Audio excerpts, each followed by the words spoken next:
A couple of years ago, I remember watching a movie titled, We Bought a Zoo.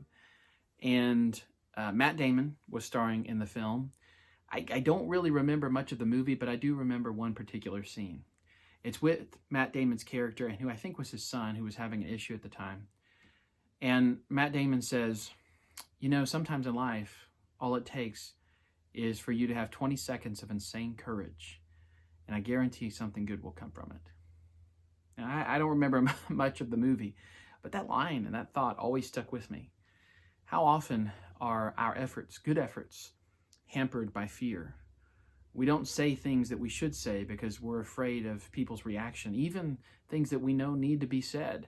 Maybe things need to be said against evil, against wicked things that are happening, and we just sit back in silence.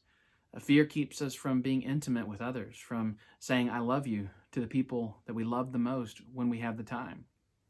So fear hampers a lot of things, but particularly when it comes to our mission efforts and evangelism and our plan for 2020 at the Dripping Springs Church of Christ, it keeps us from possibly saving someone's soul. And that's too high of a cost to pay when it comes to our fear. What if we decided that we were going to have 20 seconds of insane courage, 20 seconds of insane boldness, and we're not going to allow our fear to hamper us from inviting someone to worship, from setting up a Bible study? Most of the time, that fear keeps us there. We want to invite someone to worship. We want to set up a Bible study with someone. We want to speak out about our faith in Christ, and yet we don't. What if we decided, I'm going to have 20 seconds of insane courage, and then we prayed for it, and we asked God that He will not let us weasel out of this situation, but that He'll give us the boldness that we need, as the church did in Acts chapter 4. That's what they prayed for, that they would have more boldness. I think about Nehemiah.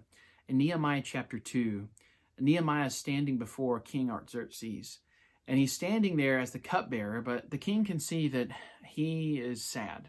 And that's not good for Nehemiah, because you're never supposed to be sad in the presence of the king. And the king says, why are you sad, Nehemiah? And Nehemiah says, well, I've heard that Jerusalem, the city, the great city of Israel, has just been destroyed. It's desecrated, and it's just a terrible thing. And the king says, well, what are you requesting of me? Now, he admits in the previous verse, Nehemiah does, that he was afraid. He was very afraid.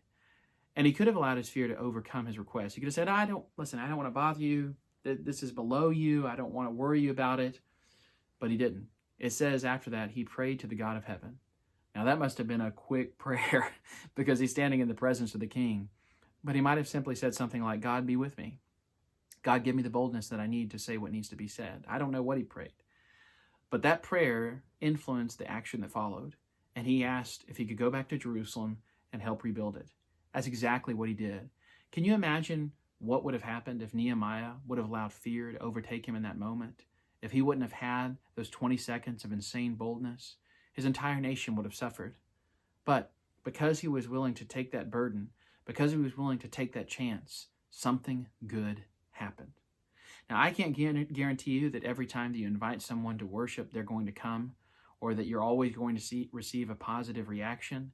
But I can guarantee you that you're going to be blessed if you decide to live more boldly. If you decide this week, this day, that you're not going to allow fear to dictate your evangelistic efforts, because your 20 seconds of insane courage, those few seconds of insane boldness, can make an eternity of difference for someone that you come into contact with today.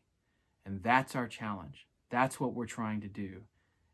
And all we need sometimes is 20 seconds.